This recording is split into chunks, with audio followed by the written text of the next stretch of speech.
toucher le fessier d'un enfant pour l'accompagner dans un exercice sportif, par exemple quand il est au bar parallèle ou qu'il est en train de faire du trapèze, etc. Bon, est-ce que c'est une pratique à éviter ou non?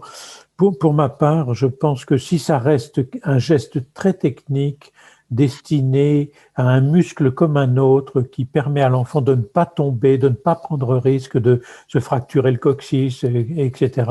je crois qu'évidemment, le technicien professionnel, éducatif, sportif qui s'occupe de ça, c'est parfaitement les gestes qu'il faut faire pour pouvoir aider l'enfant à ne pas tomber et progressivement intégrer le fait que, en lieu et place du toucher qu'on lui propose pour tenir son fessier à un moment un peu périlleux, ben, il va l'intérioriser et au bout de quelques fois, il n'aura plus besoin d'être tenu. Donc, je pense que véritablement, quand c'est fait dans cette optique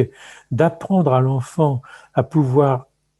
au fond, mettre l'accent sur un risque potentiel qui est situé à cet endroit-là et qu'on essaie de lui faire apprendre et intérioriser le fait qu'il va falloir se débrouiller tout seul pour justement dépasser cette difficulté-là, il me semble que ça pose pas du tout de problème. Mais évidemment, un toucher qui s'apesanttirait en profitant de cette fragilité de l'enfant à ce moment-là pour pouvoir profiter d'un plaisir passager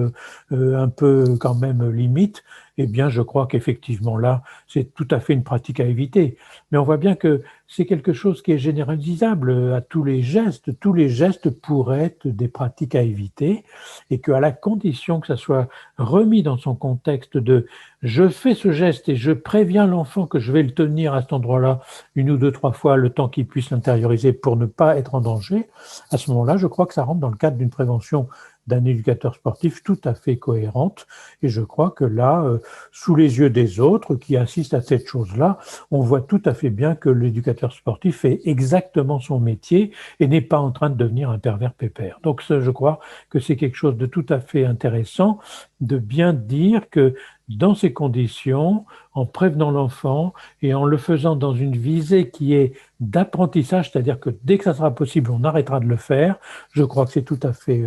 intéressant de le signaler comme étant une pratique qu'on peut faire dans un cadre bien défini, qui est un contexte professionnel.